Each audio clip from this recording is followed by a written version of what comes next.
난 너와 같이 놀 수가 없어. 나는 길들여지지 않았거든. 길들인다는 게 뭐야? 관계를 맺는다는 거야. 내가 나를 길들이면 우리는 서로에게 필요한 존재가 될 거야.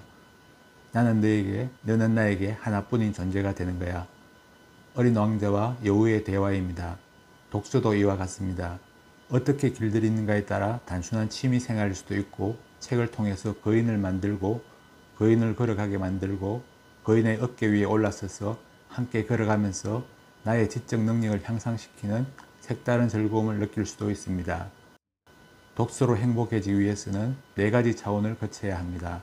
1차원은 직선, 2차원은 평면, 3차원은 입체, 4차원은 입체가 시공간을 헤치고 걸어나가는 것입니다. 칸트에 관한 책을 예를 들어 보겠습니다. 첫 번째 책을 읽을 때는 1차원적인 칸트의 지식을 얻을 수가 있습니다. 만약 좋은 책이라고 느끼면 같은 책을 두 번째 읽을 때는 밑줄을 쳐두고 세 번째 읽을 때는 밑줄 친 구절을 중심으로 스스로 노트에 정리를 해둡니다.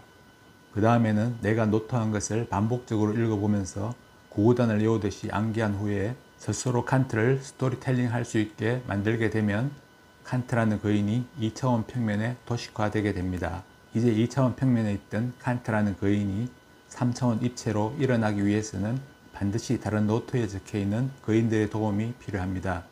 공자, 소크라테스, 스까모니, 예수 그리스도와 같은 여러 거인들이 평면에 있던 칸트의 팔을 붙잡고 일었으면 이제 다 함께 3차원의 현실 속의 거인들이 됩니다.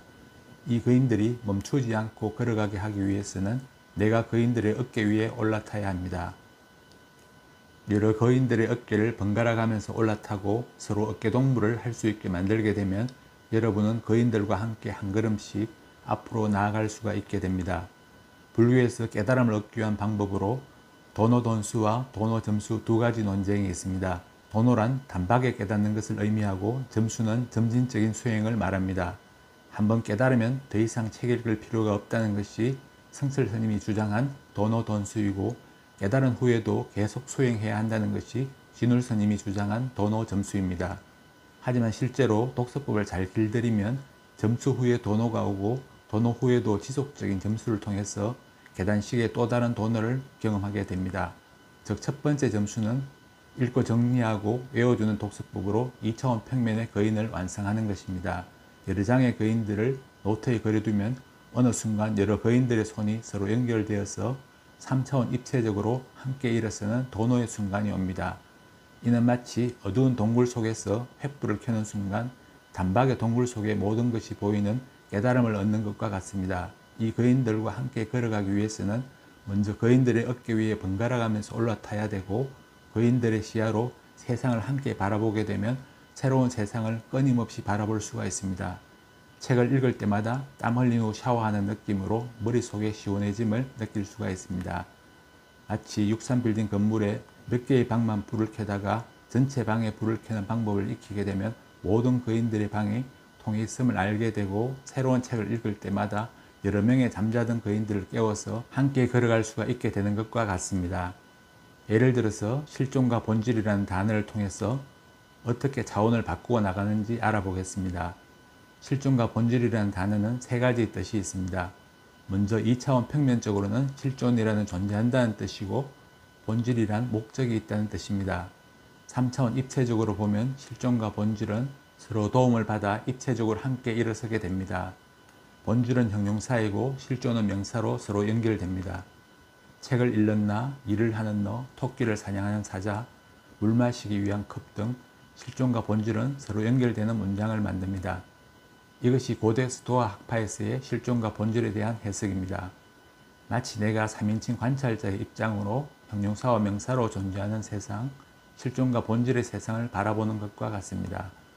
고대 스토아 학파 이후 중세와 근대를 거치면서 현대 철학에 이르러서 실존주의 학파에서는 실존과 본질은 그 뜻이 달라지게 됩니다.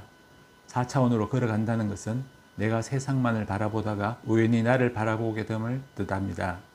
내가 3인칭 관점에서 세상을 보는 것이 아니라 내가 나를 스스로 성찰하면서 되돌아본다는 것이 실존주의 학파에서의 실존과 본질의 해석입니다. 그러므로 스토아 학파에서는 인간과 동물 모두 실존과 본질이 있지만 실존주의 학파에서는 인간은 실존만 있고 동물과 무생물은 본질만 있습니다. 인간만이 스스로를 성찰함으로 실존만 하지만 인간이 본질이 있다고 착각하는 것은 페르소나 때문입니다. 행복하기 위해서 사는 나, 독서하는 나, 직장인으로 열심히 일하는 나, 가족을 부양하는 나라는 페르소나, 즉 가면을 계속 바꿔가므로 그것은 실제적인 본질이 아닙니다. 인간은 행복하기 위해서 사는 것이 아니라 우연히 세상에 태어났고 태어났기 때문에 살아가는 나의 실존만이 있으므로 끊임없이 새롭게 변하는 본질을 스스로 만들어 가야 한다는 것이 실존주의 사상입니다. 실존주의에서는 동물은 본질만 있고 실존은 없습니다.